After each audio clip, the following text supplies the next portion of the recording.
There are those who believe that life here is being monitored by life out there. And there are those here that know it is true.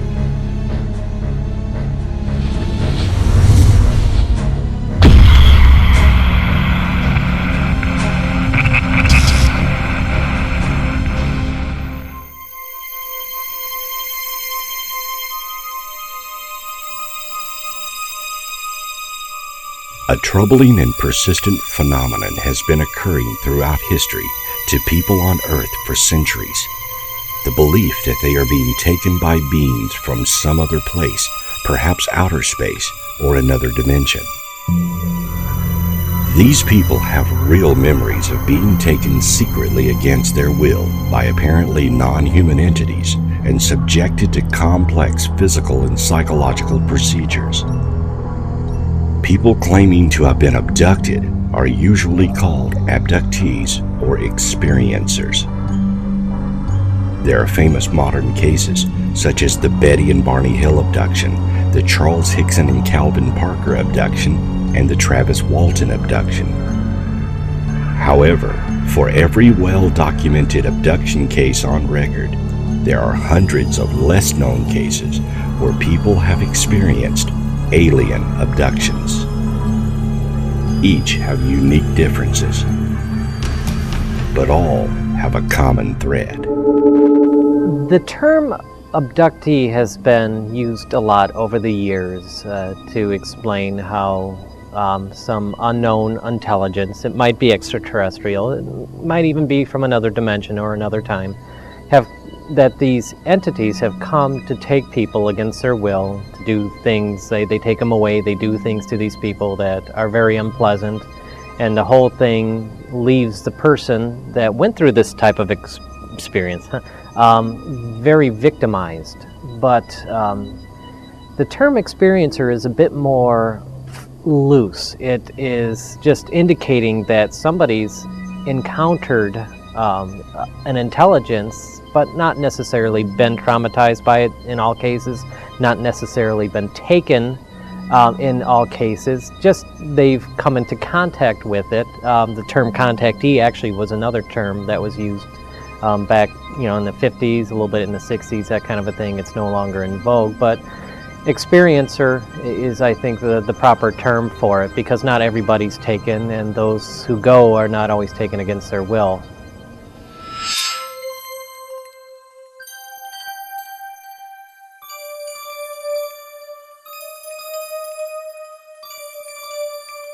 The study of the alien abduction phenomenon often begins with a UFO sighting.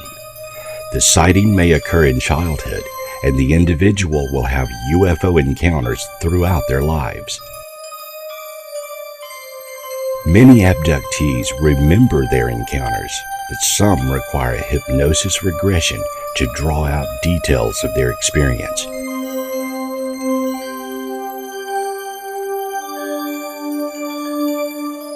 Often they do not realize that an early childhood encounter has led to a lifetime of alien experiences. And my whole family were going to bed, 11 o'clock, and I looked out the window of my bedroom and I saw this green shimmering light in the sky and billowing clouds, a small point in the sky, maybe 500, tops 1,000 feet in the air. So it was well within our atmosphere. And the smoke was billowing out and green shimmering lights behind it. I called to my mother. The sky is green. And she comes in and she looks, sure enough, the sky was green. And pretty soon my whole family, my parents, my sister, and myself were out on the front lawn. So it was summer because we were still in our pajamas and house coat. Father didn't know what it was. My mother said, "It's the second coming." Very religious woman, and she thought it was the second coming because none of us had any clue as to what it was. But it was a huge craft, perfectly silent, huge round lights of various colors, none of which were FAA standard, and just sat there. And then we looked off to the left, and here's a little funnel cloud of smoke coming down. The room was lit up completely, but my eyes were closed. I knew somehow not to open my eyes. There was something telling me, don't open your eyes because you won't like what you're going to see. Eventually I did open my eyes because I could hear noise in the room. There was like scuffling on the floor. I opened my eyes. There were 3 small grey beings with big black eyes, big heads and very skinny, spindly limbs. They pulled me up out of the bed, and then with one behind me and one each side of me holding my elbows, walked me towards the window. And I'm thinking, well, the windows are closed, guys, so you better open them before we go any further. So there was this rationality and irrationality going on at the same time. And it was later, you know, my sister just didn't pay any more attention after that. And under hypnosis, it was revealed that this little tornado of smoke that came down had a smaller craft in it. And small gray beings came out of that craft, took me, and then took her. She remembers them taking me and then taking her to be examined. She doesn't know what happened with me, but she knows what happened with her. And then returned us. And when we don't know if our parents were taken or not, because when she was returned, I was back on the lawn, and so were my parents. We were all just looking up, like we were frozen in time. Okay. And as we approached the window, I closed my eyes, and as I did, I felt this stickiness. It was a stickiness and a feeling of something being pulled very slowly across my face. It wasn't painful, it was just very, very weird. I opened my eyes because I felt cold, I felt wind on my face, and I was aware that I was now floating outside of the window, 3 stories up, looking down at the car park with a very bright light above my head. I couldn't really see what was above my head. I was just aware of this very bright light. One little grey on each elbow, I was aware of them, and we floated up into the craft. And then I can only assume this is the missing time phenomenon. Okay, so when we were all back in place, we were switched back on, so to speak, and the craft had departed. All it was left was that smoke.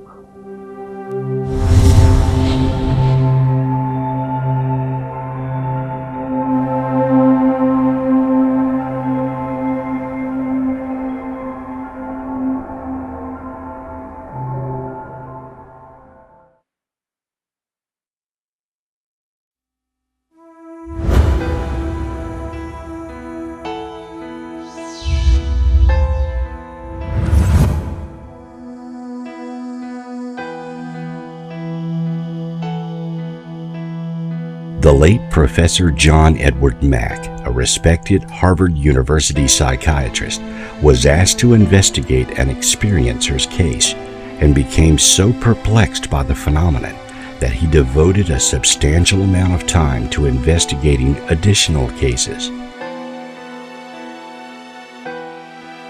His desire was to understand objectively what was going on. Professor Mack eventually concluded that the only phenomenon in psychiatry that adequately explained the patient's symptoms in several of the most compelling cases was post-traumatic stress disorder. This would imply that the patient genuinely believed that the remembered frightening incident had really occurred. These people have been examined by myself. They've been tested psychologically. They are of above average intelligence. They are of sound mind. They've been shown as of superior mental functioning by the testers. So there is not indication of any kind of psychiatric condition that can account for this that I've been able to find. In fact, when one abductee hears the story of another abductee, they react with shock because they don't want to believe it's true. They would rather believe it's a dream or a form of mental illness than that this is something real, because it's so shattering to their notion of reality. And that's happened over and over again among the people I've been working with.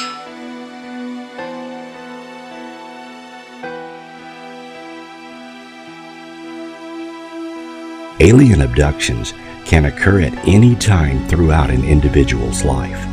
They are rarely a one-time event.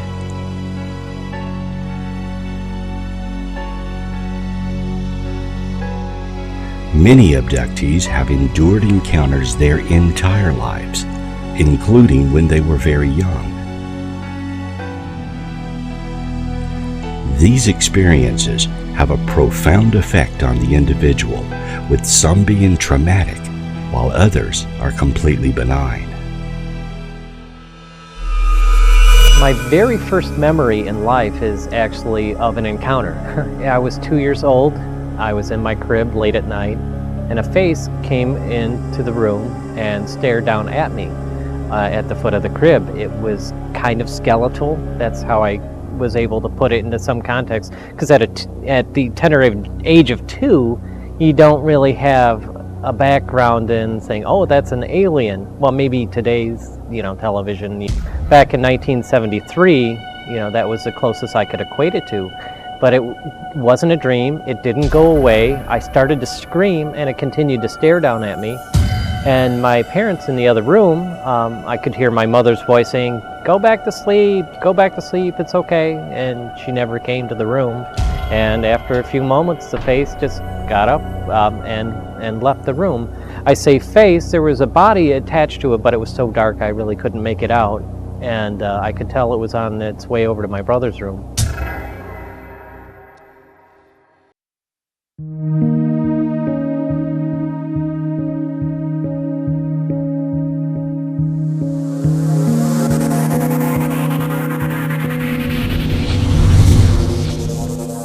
The origins of these beings are sometimes disputed by alien experiencers. The most common and accepted theory is that aliens are from outer space and are traveling here from some distant planet.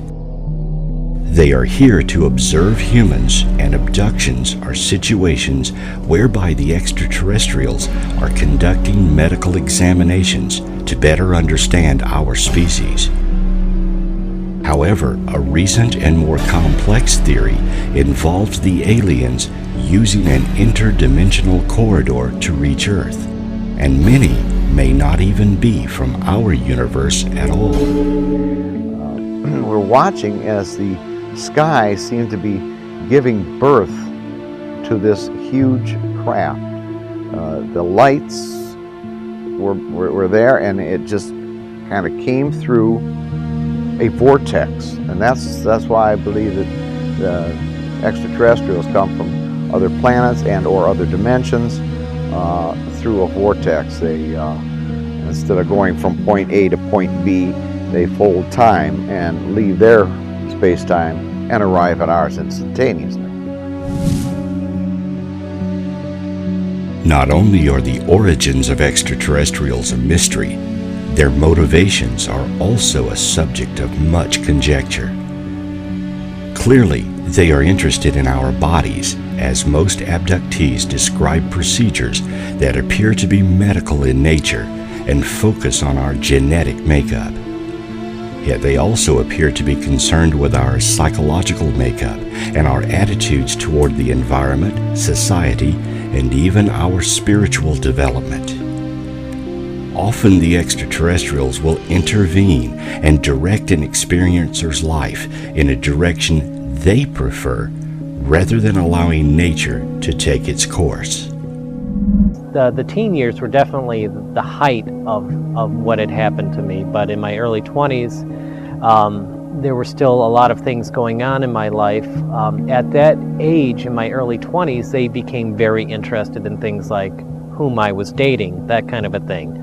In fact, they had it seems very intentionally scared away a woman that they thought wasn't right for me. She and I were out in a fairly secluded part of some woods and doing some stargazing, and suddenly we were both paralyzed, and they approached us, three little gray guys, and they started very harshly inspecting her, not touching her, just very, staring at her very fiercely, and they were like, "No, she's no good, not this one, no." And then they left, and the paralysis broke, and we hightailed it back to the car, and she broke up with me immediately after. Although I hadn't told her yet, because we'd only been dating a couple months, about my experiences, it seemed like she understood that what had just happened to us had everything to do with me, and she was right in that respect.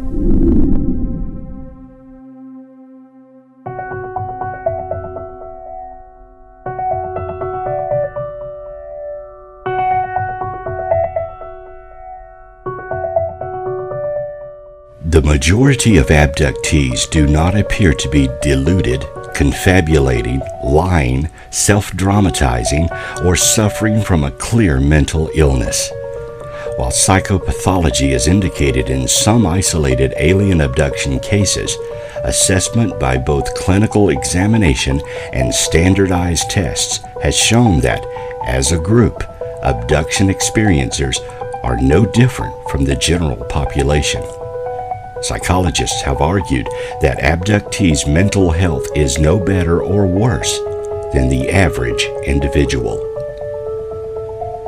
The abduction phenomenon has been going on for a very long time, perhaps even in antiquity. Cave paintings made by our ancestors are strikingly similar to modern-day descriptions of aliens. History is replete with mystical tales that sound very much like alien abductions or extraterrestrial encounters. Such tales are often found in our holy texts. For example, the Bible contains many stories that could be interpreted as alien encounters.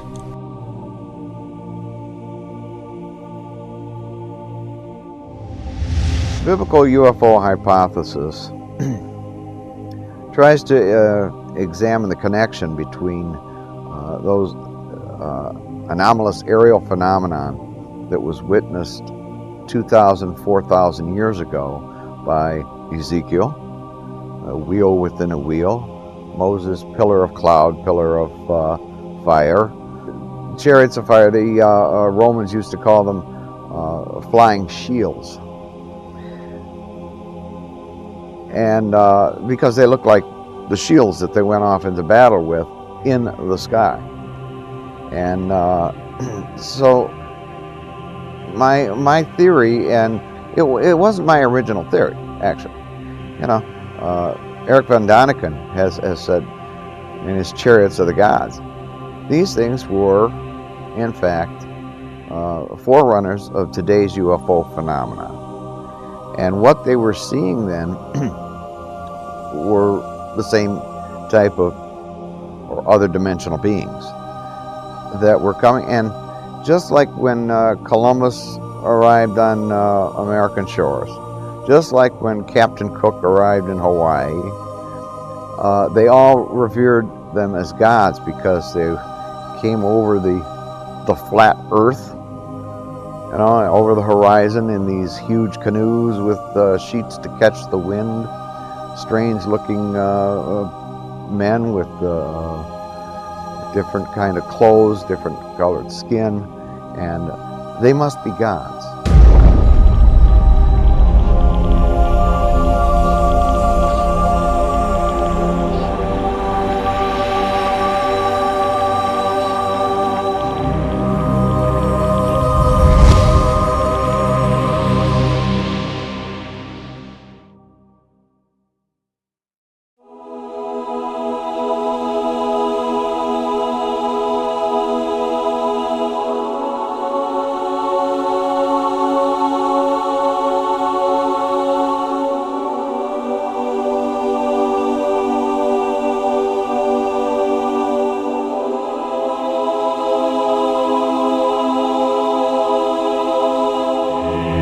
The Bible is not the only holy text that contains references to aliens.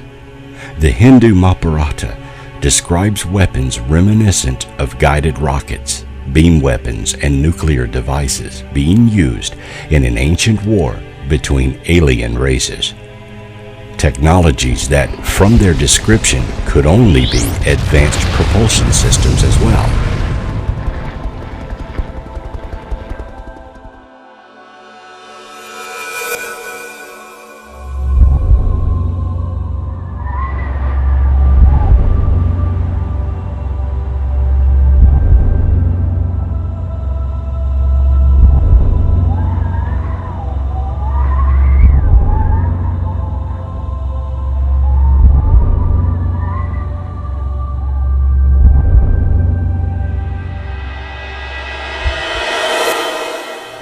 During medieval times, tales of the succubus and other fairy creatures are reminiscent of extraterrestrial visitations. In fact, throughout history, references to aliens, gods, or other beings having come from the stars are quite common.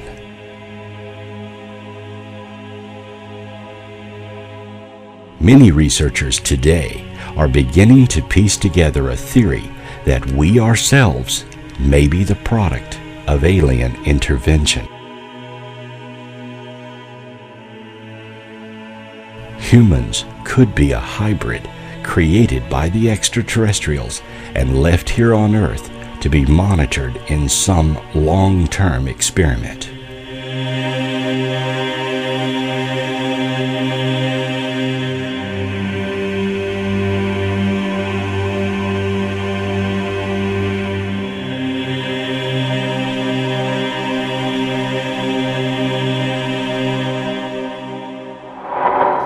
But there are species that we look just like. The reason we look just like them is because I believe that that particular race, or a race like them, came to Earth how many millennia ago, and through genetic engineering, used their DNA, mixed their DNA with a simian creature, an earthbound being, and created our species. So yes, they are our creators. And you go back to the book of Genesis, Orthodox religion is going to say God said he made us in his image. Well, no, it doesn't. It says God said, let us make them in our image. Well, who's God talking to? So the apes and the monkeys that we see today, we're not part of this hybridization. We are.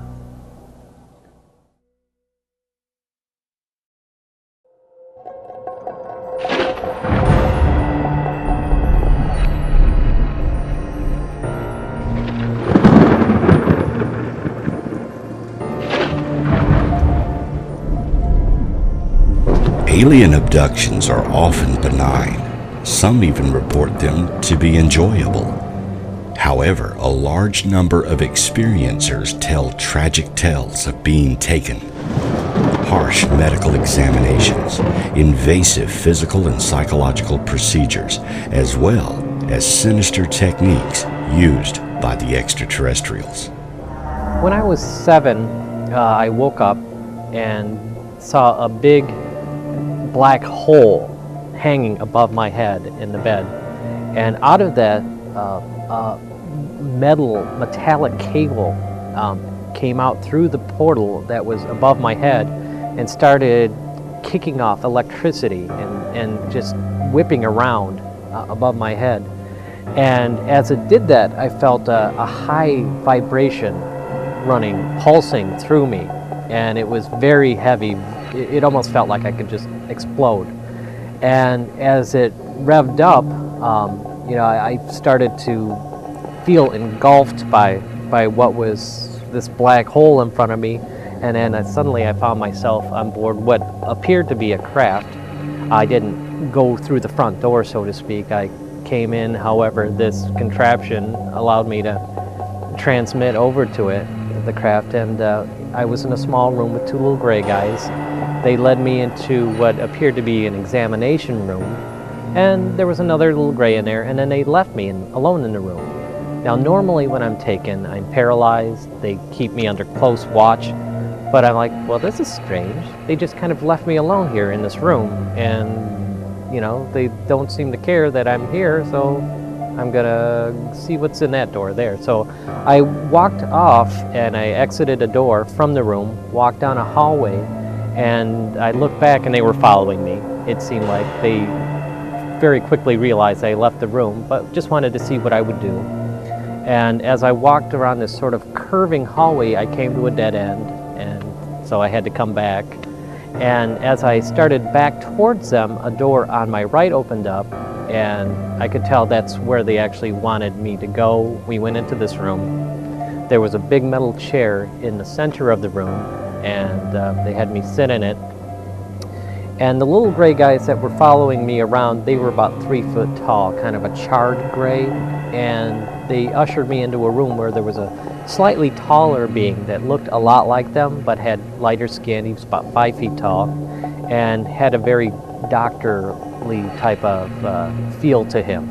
And as I sat in the chair, he looked at me and he said, "Okay, be very good, and you'll get to see the color blue." Now, as a kid, you expect, be very good, you get ice cream, a sucker, some kind of treat, something like that. But the color blue, I'm like, these guys don't really understand children very well, do they?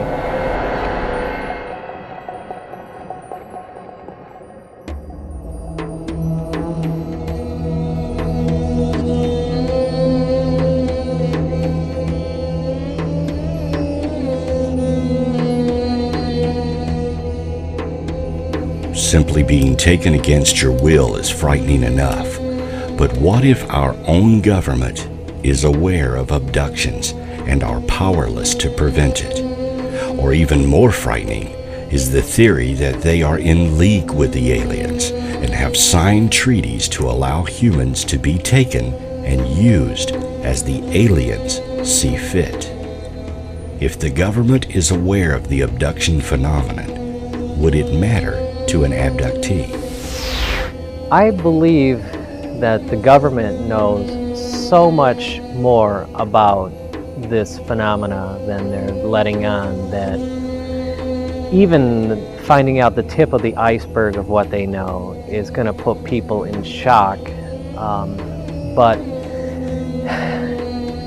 as I'm actively involved in the local MUFON chapter in Michigan, we get currently about 200 sightings a year just in Michigan. And that is enough to fill your plate several times over with UFO cases.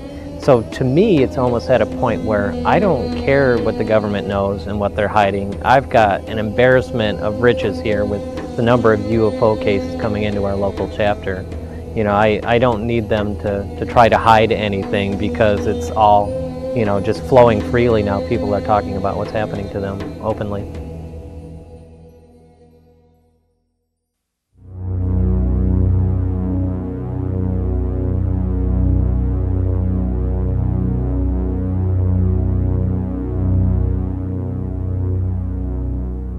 While alien abductions did not achieve widespread attention until the 1960s, there were many similar stories circulating decades earlier. These early abduction-like accounts have been dubbed paleo abductions by UFO researcher Jerome Clark. In an 1897 edition of the Stockton, California Daily Mail, Colonel H.G. Shaw claimed he and a friend were harassed by 3 tall, slender humanoids whose bodies were covered with a fine, dainty hair. Colonel Shaw reported that these beings tried to kidnap the pair. The 1955 publication of Harold T. Wilkins' Flying Saucers Uncensored declared that Carl Honrath and Wilbur Wilkinson, who had claimed they were contacted by aliens, had disappeared under mysterious circumstances.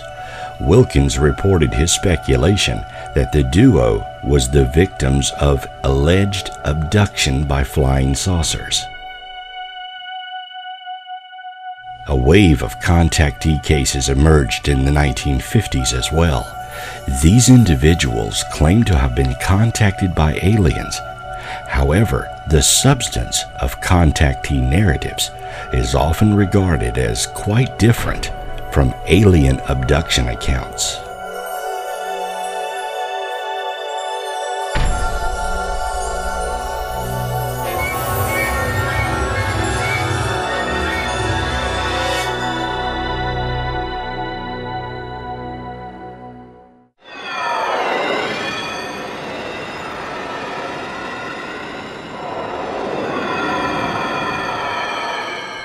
Widespread publicity was generated by the Betty and Barney Hill abduction case of 1961. The Hill incident was probably the prototypical abduction case and was perhaps the first in which the claimant described beings that later became widely known as the Greys, and in which the beings were said to explicitly identify as extraterrestrial origin.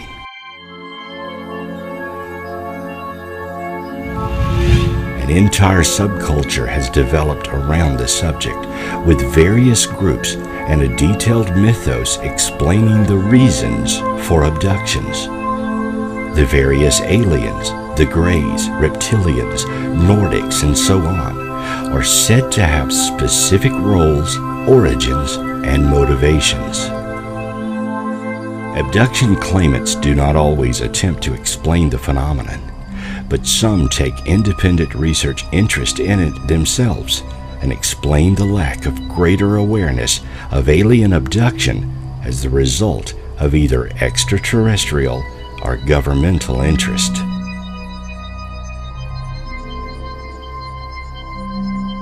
Often, abductees share experiences or recall meeting on board a spacecraft.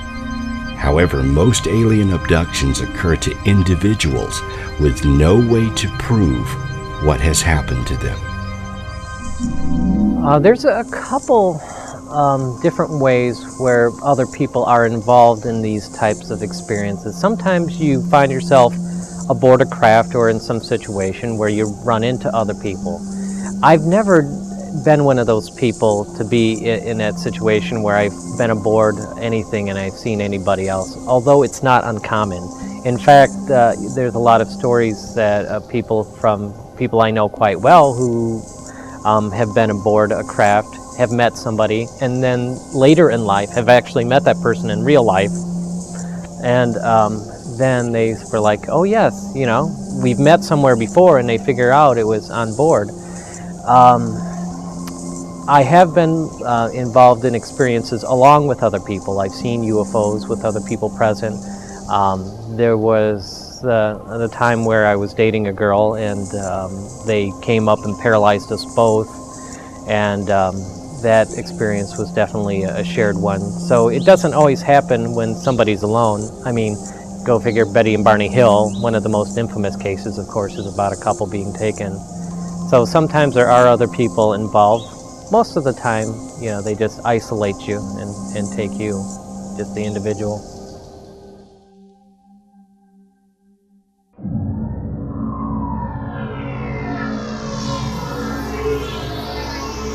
Dr. Ronald Sprinkle, a University of Wyoming psychologist, became interested in the abduction phenomenon in the 1960s.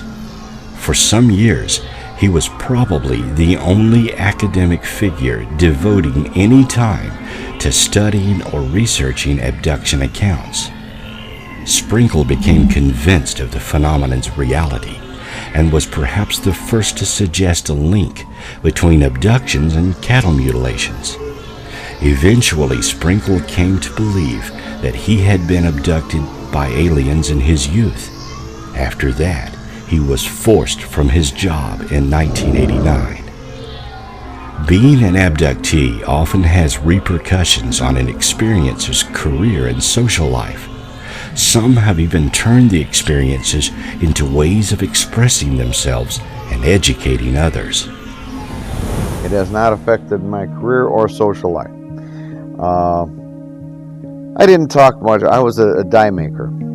And I didn't talk much about the UFO phenomenon. In fact, after I retired in 2000, I got a show on Comcast cable TV called We Are Not Alone. And some of the guys saw me and just could not believe that, Dave Twitchell's on TV talking about UFOs. Well, a percentage of them were into that, and a bigger percentage were not. But I did that TV show for 10 years before I gave it up, and now I've been on WHFR radio for the past 6 years, doing the same show, 1-hour interviews. I've worked several places where when they found out about what had happened to me, I could feel a distance suddenly. I was never really openly ridiculed at work, though I do think that at one of the places I worked at, they let me go when they found out about my experiences. But as time went on, I found myself working at a college, a very open-minded environment, and as I've sort of come out there about my experiences to some degree, they've been very supportive, and it's been a wonderful experience being able to actually talk about that other side of my life that had happened to me all these years. So I feel fairly blessed in that respect. My family has had a number of unusual experiences as well, so they've always been supportive. And socially, my friends from high school have, I've told them, all along what's happened to me, and they're still right behind me. And I've been, again, I would say blessed that I've been fortunate enough to be able to share what's happened to me without too much backlash.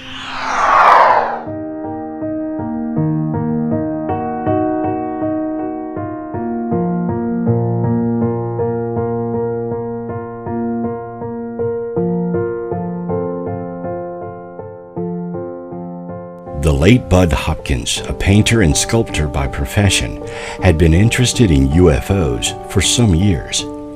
In the 1970s, he became interested in abduction reports and began using hypnosis to extract more details of dimly remembered events. Hopkins soon became a figurehead of the growing abductee subculture. The mid and late 1980s saw the involvement of two esteemed academic figures, Harvard psychiatrist John Mack and historian David M. Jacobs. This decade brought a major degree of mainstream attention to the subject. Works by Bud Hopkins, Whitney Strieber, David M. Jacobs, and John Edward Mack presented alien abduction as a genuine phenomenon. Jacobs and Hopkins argued that alien abduction was far more common than earlier suspected. They estimated that tens of thousands of North Americans had been taken by unexplained beings. Furthermore, Jacobs and Hopkins believed that there was an elaborate scheme underway, that the aliens were attempting to create human-alien hybrids. It seemed a lot of things that were psychological, more mental than physical. In some cases, in other cases, it just seemed like, let's grab his body, do something to it, and dump him back. Very traumatic. I had an awful time trying to sleep at night. It was usually with the light on, TV or radio. Would usually have the dog in the room. I would put stuff in front of the door so that nobody could get in, that kind of a thing. And it continued into my early 20s.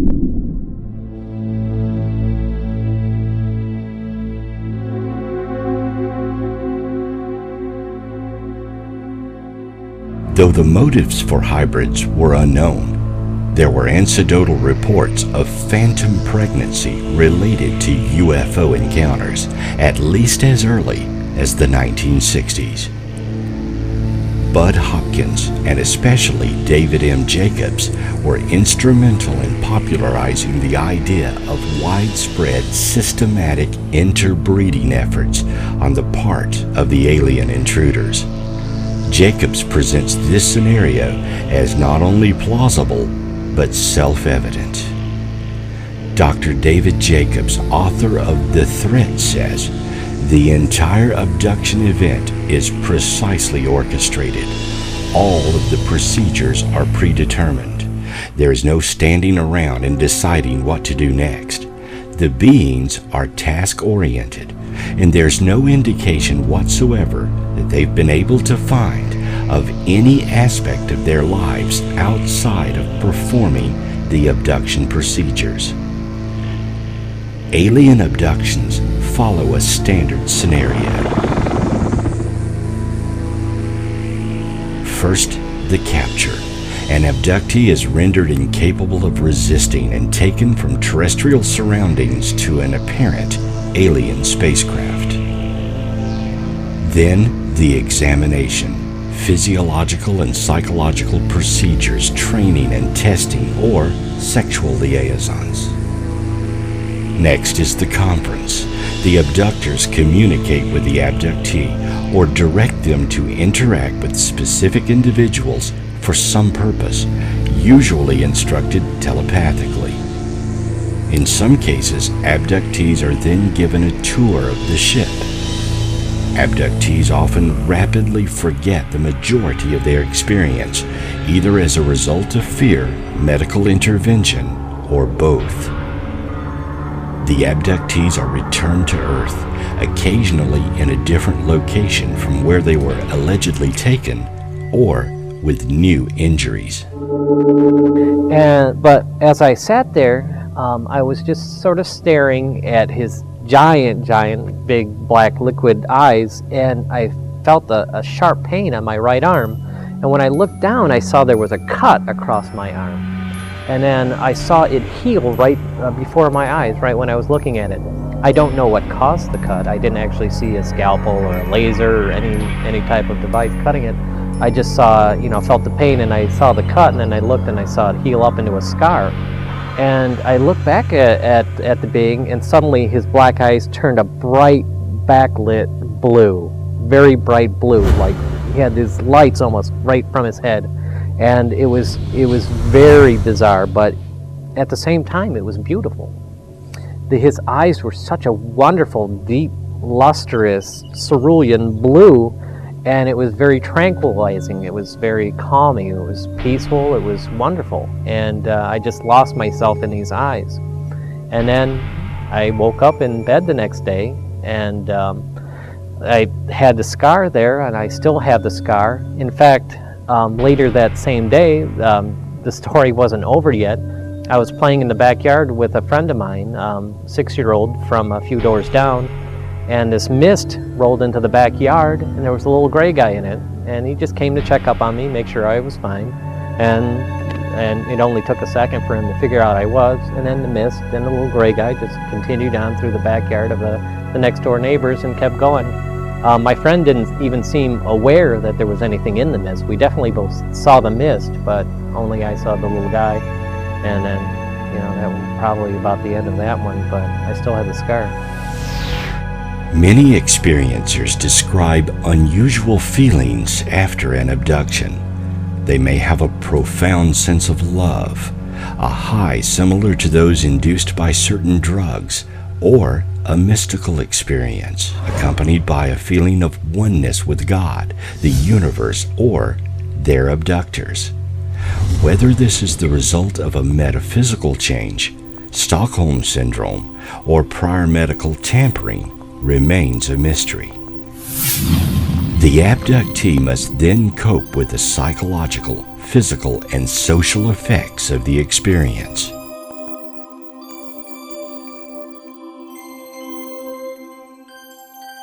If alien abductions are happening, shouldn't we see an effect on society? Or would something so subtle be difficult to emerge in social behavior?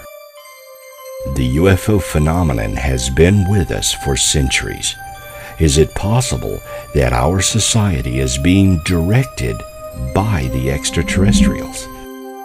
Could genetic changes in us alter our behavior? And are attitudes toward the phenomenon changing dramatically since the modern era of UFOs began?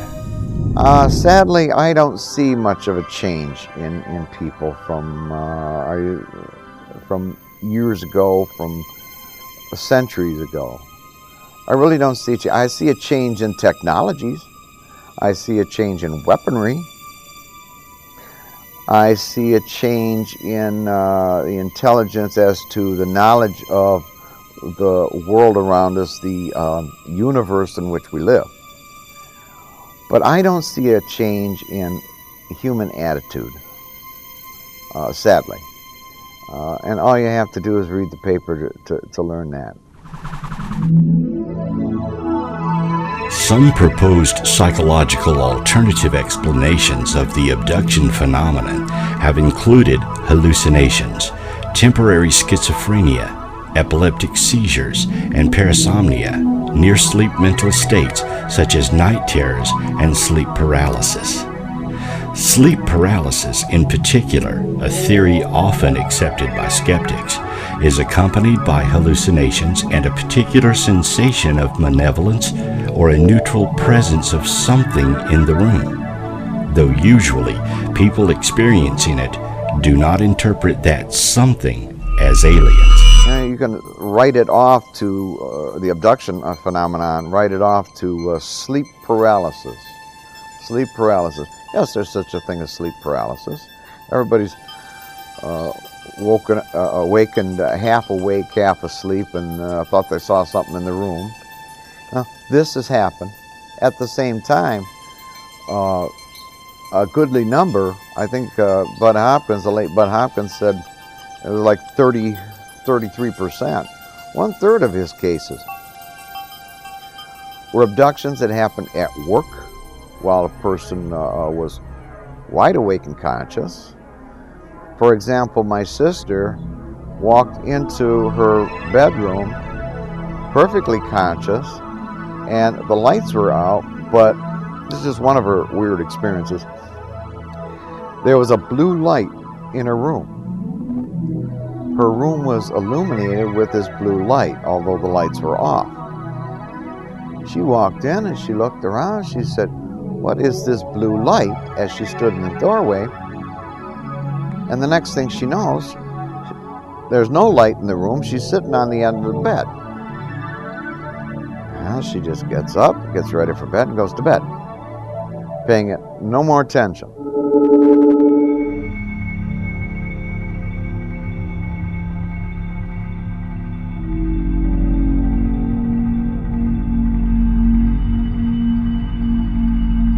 Proving alien abductions is difficult without obvious physical evidence. When an experiencer is returned, all he has to prove his encounter are the fragments of memories left intact by the aliens. Though throughout the history of UFO studies, countless cases have occurred that do indeed present physical evidence, many are not aware of this, or the facts of a case are simply ignored. Details in each case often are the proof an encounter happened, but even with specific details, we're left with the account and the sincerity of the witness. I think a lot of people, if they don't see it and it doesn't affect their life, they have the luxury of ignoring the phenomena. I mean, if they buy into it and it questions what they've been taught in their religion, for example, why would they entertain that if they're comfortable with their religious teaching? If it doesn't affect their life in any other respect, they can choose to ignore it, unless it comes comes knocking at your door. I think a lot of people say, I don't have time or space for this in my life, and until it becomes an issue where it's going to affect my world, then I'm just going to ignore it. If the evidence that has presented itself both circumstantial and direct evidence is not enough to sway people's opinion, then nothing's going to prove their existence except maybe, and I say maybe, them landing on the White House lawn, which almost happened a couple times. The earliest is 52, I believe, 54. I think it's 1952, when they overflew the White House. That's when Truman said, shoot him down. You know, he's all right with, while he's in Washington and there's a crash out in Roswell, New Mexico. Now that's all right, we'll deal with that. But when they start overflying my house, shoot them down if they don't answer your hail.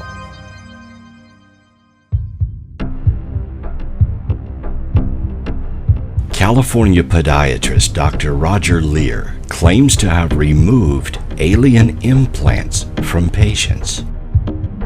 Alien implants is a term used in ufology to describe a physical object placed in someone's body after they have been abducted by aliens. Claimed abilities of the implants range from telepresence, mind control, and biotelemetry, the way we tag wild animals for study. As with UFO subjects in general, the idea of alien implants has seen very little attention from mainstream scientists. We found in several cases that they put out an electromagnetic field measurable on a Gauss meter of about 6 milligauss. And if anybody's into electronics or radio, you'll know that's a pretty strong magnetic field. When they're taken out of the body, they don't do anything. Also on an instrument called a trimeter, we get a mid-range reading on a combined scale, electrical scale, and magnetic scale.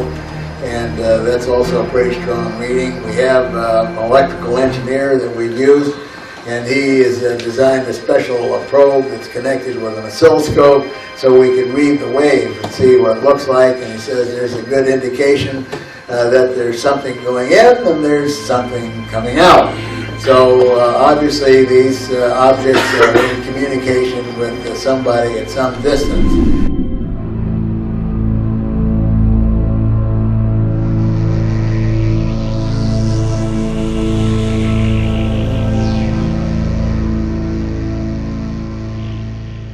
One recommendation from skeptics is to try to trick the aliens into presenting evidence, such as bringing back something from the spacecraft, or set up a camera trap to record an abduction. This has been tried, and in each case, the cameras simply failed, and the experiencers are so closely watched and controlled during an abduction, taking something is impossible. I've never done anything like set up a camera or any sort of recording device to try to track my experiences, since they happen so infrequently. It would be a very disciplined effort to try to set up a camera for something that maybe happens only, even at the peak of when I was having these experiences, every few months, which is still a lot. In the past decade or so, I really haven't had the same types of experiences that I had prior to this to try to do it now. But yeah, it happened so infrequently that I was never really able to set anything up that I thought would catch anything. I find that the best cases are cases where people are coming forward after 20, 30, and 40 years. Finally coming forward with these cases that where they had lived at the time in Michigan and saw this, had a very close encounter, like myself, like my family, with a UFO. Not just a light in the sky, but a close encounter where it's a couple hundred feet away and you can see it's perfectly silent. It has no visible sign of propulsion, has no wings, has no rotors, makes no sound. What is it? You know, and then it hovers, shoots off. What do we have that would cancel out the inertia to where the pilot would not be a grease spot on the wall when it takes off, you see. So yeah, I've heard of a lot of cases with Michigan MUFON. Some of them have good evidence, but personally, all I can say is my sighting. Now, I can't convince you, I can't convince your viewers that my family actually saw this thing, you know. But what would be my motivation? I've written 3 books. Is it to sell books? Trust me, you don't get rich selling books on UFOs. So, but the purpose of the books is to get the word out there, to let people know we're not alone.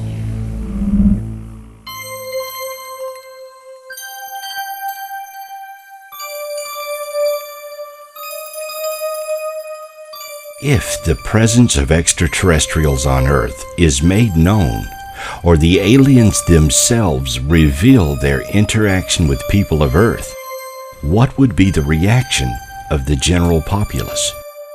Would you be able to handle the truth? I've written a book called The Global Implications of the UFO Reality. And in it, I kind of theorize and speculate as to how this world will take the news. Well, you know, France has come out with the Cometa report where their top scientists and military men have investigated some of the cases in Europe and in France. And it was kind of like an honest Project Blue Book. Our Project Blue Book I call Project Whitewash. But the Cometa report investigated these good quality sightings and abduction cases, and they have concluded that it is something real. If it ever gets to a point where it's officially acknowledged, I think we're in for some rough times. When I found out about the LA riots, just a very, very small percentage of people that rioted in LA so many years ago and what they were able to do to the city, I think a very, very small people will handle something like this very badly. They won't be able to accept it. It'll turn violent, and even, again, just with a very small percentage of people, they can cause a lot of mayhem. And I think that with the modern media being internet-based, that all sorts of opinions on it are going to be clashing with each other for years. I think it's just going to be awful, unfortunately. I mean, and it's not to say that it shouldn't happen, because it's a growth thing. You know, we need to get beyond this closed-minded view that we have that we're the only ones. But yeah, those are going to be some tough times, I think.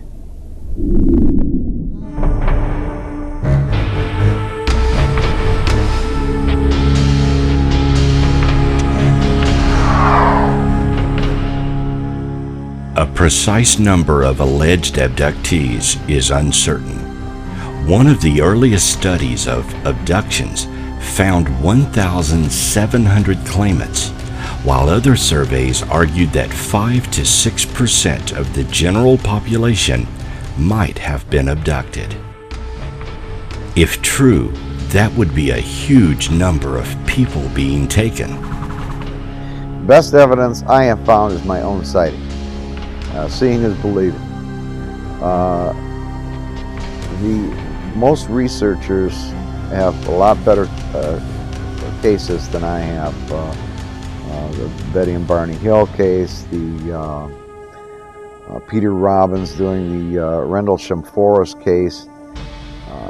In Michigan, I'm from Michigan, of course, and I'm with Michigan MUFON. We get a lot of I saw a light in the sky cases. These light in the sky cases are something else, because these people are convinced that they're seeing something anomalous when it's just a light in the sky. I think that the best evidence, and I do get asked occasionally, you know, what's the best evidence for the reality of extraterrestrial, if that's where they're from, visitation. And I just think it's the raw number of people that have had these types of experiences. There are those who are open about it, but that's a minority for certain. A lot of people that I speak to will come up to me and say, I've never told anybody this before, and there are a lot of people that deny having these types of experiences when they know themselves that they've had them. So, and it continues, it doesn't stop, it doesn't let up. And you know, generations in the past and generations to come, it seems, unless some major change happens, are going to continue on this same course of having these types of experiences regularly. And whether people choose to acknowledge it or ignore it, it doesn't matter to the phenomena. The phenomena will just continue. You can't make it go away. It's not a fad or anything like that. We may never know the full agenda of the beings responsible for alien abductions. Further research is needed. However, with each new case, we gain more knowledge of the alien agenda, and we become better prepared for the day when we will have full disclosure.